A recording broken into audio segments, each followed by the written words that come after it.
Ça fait du bien de boire, les gars. Alors aujourd'hui, je vais vous parler de vos objectifs. Vos objectifs. On va dresser la liste de tous les objectifs que vous pourrez avoir à faire en match, de manière à ce que vous puissiez les appliquer. Il y en a plein qui me disent, Brian, ok, mes objectifs. Il y a même des joueurs qui m'ont dit, Brian, je me suis mis 3 objectifs en place et je les ai faits. Tac, tac, tac, 300, j'ai provoqué un penalty, j'ai marqué un but. Ça, ce sont des objectifs que vous pouvez mettre en place. Et on va les mettre en place ensemble, tout de suite, maintenant. Alors, à tout de suite, les gars. Aujourd'hui, on va mettre en place la liste des objectifs. À la fin de cette vidéo, vous aurez 1, 2, 3, 4, voire 5 objectifs obligatoires. Je dis bien obligatoires que vous devrez systématiquement mettre en place. Que ce soit en match amical, que ce soit en match officiel, que ce soit à l'entraînement, si vous faites un match avec vos potes, fixez-vous des objectifs. Il n'y a que comme ça que vous pourrez savoir si à la fin vous avez été bon ou pas.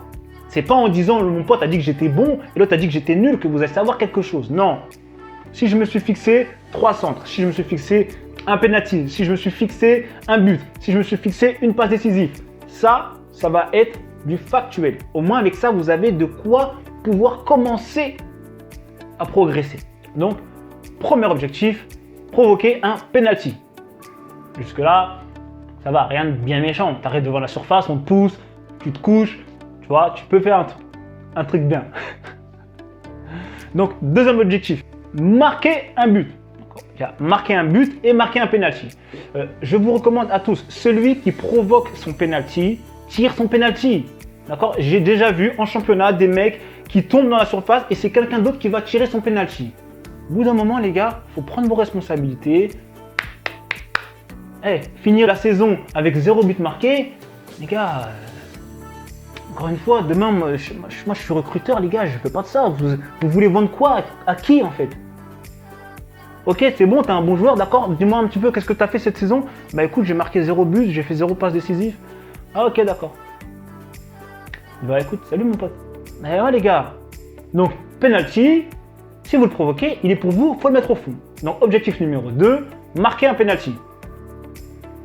Après, vous pouvez toujours demander le penalty si quelqu'un d'autre le provoque, vous marquez, hein, il n'y a pas de problème. Mais bref, celui-ci c'est le 1, on va dire 1 et 1,5. Je provoque un penalty et je tire mon penalty. Donc, ensuite, objectif numéro 2, provoquer un coup franc. Vous allez provoquer un coup franc à l'entrée de la surface et dans les 20 derniers mètres. Toute cette zone-là, vous devez provoquer un coup franc. C'est-à-dire, encore une fois, on vous pousse, vous dribblez, vous tombez, vous provoquez ce coup franc-là. Provoquer un coup franc, ça peut être un objectif. À la fin du match, voilà, j'ai provoqué mon coup franc et j'ai mis mon coup franc, les gars. Ou mon attaquant, mon numéro 10, a mis son coup franc. Donc, peu importe, vous pouvez être latéral, vous débordez, vous rentrez dans l'axe, à l'entrée de la surface, vous tombez, coup franc. Créer un coup franc, c'est un objectif.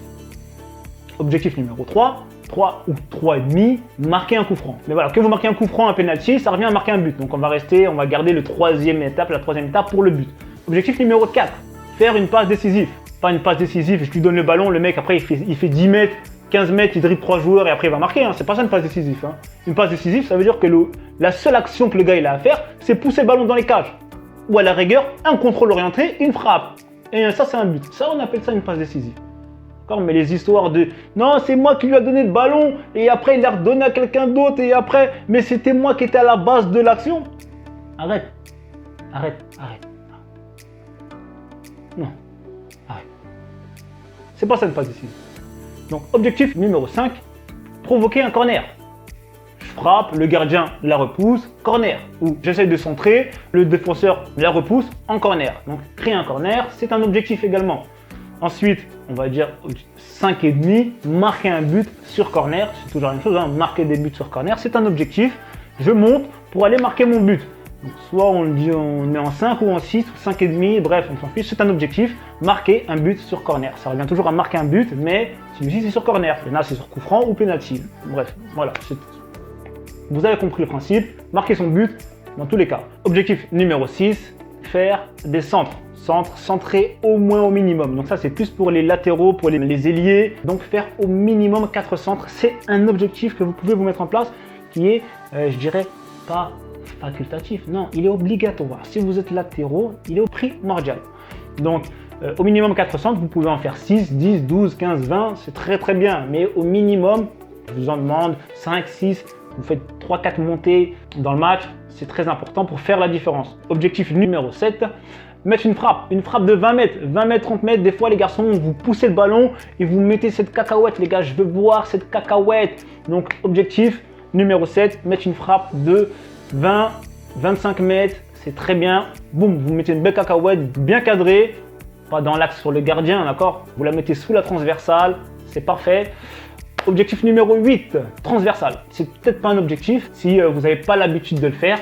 Transversal. Des fois, le jeu peut être d'un côté et vous sentez que le jeu commence à être étouffé. Boum, une jolie transversale de l'autre côté et vous débloquez la situation, vous ouvrez le jeu et ça peut permettre justement à avoir une action offensive pour derrière marquer son but.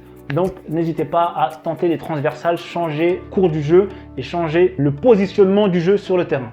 Donc, objectif numéro 9, les gestes techniques. Là, on va arriver sur les gestes techniques. Sur les gestes techniques, on ne va pas tous les citer parce que sinon, on va passer toute la soirée. Mais voilà, des petits gestes comme le petit pont, ça peut être un objectif. Pour mettre un petit pont, quand vous êtes 10, quand vous êtes attaquant, quand vous êtes ailier offensif, glisser le petit pont, ça fait toujours plaisir. Ça prouve encore une fois que vous êtes à l'aise techniquement. Donc, n'hésitez pas à glisser les petits ponts. Encore un objectif que vous pouvez vous rajouter, c'est ne perdre aucun duel de la tête. Ça, c'est pour les milieux défensifs, les défenseurs. Les défenseurs, les garçons, dès que le ballon est en l'air, il n'y a aucune hésitation à avoir. Les défenseurs centraux, ça, c'est inévitable. C'est pour vous. Tous les ballons en l'air sont pour vous. Il n'y a pas l'attaquant qui prend le ballon. Non, vous le mangez. Vous le mangez et tous les ballons sont pour vous. Donc, je ne perds aucun ballon de la tête. C'est un objectif également. Ensuite, objectif supplémentaire. Vous pouvez vous dire, aujourd'hui, je ne prends aucun but. Aucun but, c'est un objectif. Pour l'équipe, pour le défenseur en lui-même, pour le gardien de but en lui-même. Aujourd'hui, je ne prends aucun but, c'est un objectif. Est-ce qu'aujourd'hui, je me suis pris un but? Oui. Donc, est-ce que j'ai été bon? Non. Pourquoi? Parce que je devais me prendre 0 but. Donc, je n'ai pas été bon. Donc, je dois travailler encore. Objectif supplémentaire, les latéraux. Lorsque vous pouvez avoir une touche dans les 20 derniers mètres du camp adverse, la touche, les garçons, c'est au point de pénalty. C'est au point de pénalty. C'est un corner, les gars. C'est un corner. Donc, c'est un objectif supplémentaire. Faire de longues touches jusqu'au point de pénalty, c'est très important. Et encore une fois, ça vous permet de faire la différence. Centre qui fait des longues touches, tout le monde veut de ça, les gars. Tout le monde veut de ça. Donc, on continue avec les objectifs. Ensuite, objectif supplémentaire. Vous avez provoqué un carton rouge, provoqué également un carton jaune. Ça, ce sont des objectifs. Et les garçons, faire expulser un joueur adverse, c'est stratégique, hein. Des fois, vous le voyez bien en championnat, le match il est tellement serré que le seul moyen de pouvoir débloquer la situation, c'est de provoquer une expulsion. Il faut qu'un joueur sorte pour pouvoir créer plus d'espace. Donc des fois, quand c'est trop serré, quand il y a trop d'impact, faites du lâcher prise, provoquez des cartons jaunes, provoquez des cartons rouges. Ça, c'est des objectifs que vous pouvez tout à fait vous mettre en place. Vous n'y pensez pas, mais ça fait la différence. Un joueur qui se prend un carton jaune, le prochain, c'est un rouge. Donc lui, forcément, qu'est-ce qu'il va faire? Il va y aller mollo. Il va mettre moins d'impact dans son jeu. Donc vous aurez un ascendant psychologique sur ce joueur-là. Ensuite, bien sûr, un objectif encore que vous pouvez mettre en place, c'est la pression. On peut mettre la pression à l'arbitre. Monsieur l'arbitre, attention, là mon joueur il est par terre. Ça, c'est surtout pour les capitaines. Les capitaines, mettez la pression aux arbitres. Vous avez le droit de parler avec eux. Donc, n'hésitez pas à leur mettre la pression. C'est un objectif également que vous devez vous mettre, même je dirais à chaque match. C'est quasi obligatoire parce que il y a des arbitres, les gars, si vous leur dites rien, ils s'en tapent. Hein. Donc, les gars, mettez-leur la pression. Ça, c'est un objectif que vous devez vous mettre en place en tant que capitaine. Après, les joueurs adverses, vous aussi, hein, mettez-y un petit peu du vôtre sans trop forcer. D'accord, c'est pas votre rôle, c'est surtout celui du capitaine. Un objectif supplémentaire, remporter tous mes duels, que ce soit offensivement ou défensivement. Donc si vous êtes offensif, je dois l'effacer. Si je suis défenseur de l'autre côté, mon objectif est de ne pas me faire déborder une seule fois aujourd'hui. Si je sais que mon joueur adverse a réussi à faire 2 centres de mon côté, là maintenant on le sait. Mes objectifs à moi c'était de ne pas me faire passer. Au final le mec a réussi quand même à passer 2 fois devant moi. C'est que non seulement le joueur adverse il est bon, mais en plus de ça, je suis pas assez agressif dans mon jeu. Donc, c'est à vous de trouver la solution, les garçons. Vous êtes sur le terrain, c'est à vous de réfléchir. Ensuite, un objectif supplémentaire, ce sont vos combinaisons. Si un de vos objectifs, c'est de provoquer un coup franc dans les 20 derniers mètres, les gars, si le joueur en question n'a pas l'habitude de taper des coups francs toute la journée, toute la semaine, tentez des combinaisons. Les combinaisons, ça marche très très bien. Vous les mettez en place à l'entraînement. Je sais que parfois, ça peut être compliqué à mettre en place, mais vous en parlez au coach. Coach, ce serait bien qu'on travaille une combinaison sur coup franc, sur corner, de manière à ce qu'on puisse augmenter nos chances de marquer. Parce que je vous dis, coup franc, 25 mètres, dans les 20 derniers mètres, c'est un but. Un corner, c'est un but. Si c'est bien travaillé, c'est un but. Ça sert à rien à chaque fois de vouloir forcément marquer un but dans le jeu. Hein.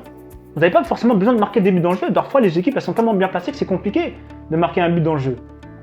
Donc, les seuls moyens, à ce moment-là, c'est les corners, les coups francs. Donc, des belles combinaisons, c'est royal. Donc, travaillez vos combinaisons. Un objectif supplémentaire, et je pense même que c'est l'objectif le plus important que vous devez réaliser, c'est celui de la motivation. Motivez vos joueurs. Motivez-les à se donner à 200%, motivez-les à faire mieux. Ils ratent une passe, ils ratent une frappe, ils ratent, c'est pas grave, la prochaine, elle sera dedans. Le ballon, il arrive de ce côté-ci, il a changé de côté, super, continue comme ça, génial ce que tu as fait, je suis avec toi, je suis en soutien derrière toi, si tu as besoin de moi, je suis là, super, tu as été excellent, motivez-les, ça va leur donner confiance en eux et ça va, encore une fois, augmenter vos chances de victoire. Bref, ouais, ça rassure et ça donne envie de jouer. Donc, motivez vos joueurs. Si vous les motivez, ça va également vous motiver.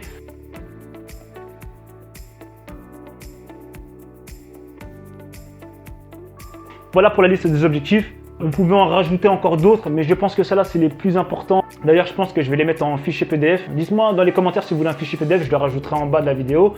Comme ça, voilà, vous aurez votre petite liste des objectifs. Vous l'imprimez, vous la mettez de côté, vous les entourez, vous entourez vos objectifs. Et vous en prenez au minimum, je dirais 3 parmi tous ces objectifs-là. Et ça, c'est tout le temps. Que ce soit en match amicaux, que ce soit en match officiel, que ce soit à l'entraînement, bref. Habituez-vous à mettre en place ces objectifs. Ce sont des objectifs très importants qui peuvent vous servir. Ça fait la différence. Ça fera la différence. Ça, vous pouvez me croire. Donc voilà. N'hésitez pas à télécharger le kit de préparation centre 2. Formation, les gars, comme si vous y étiez. Où je vous partage l'histoire de mon ami d'enfance qui, lui, a réussi à vivre de sa passion. Et tout ça sans passer par un centre de formation. Vous avez tout en bas dans le lien de la description. Donc les gars, je vous dis au prochain épisode. N'hésitez pas à vous abonner et à plus tard.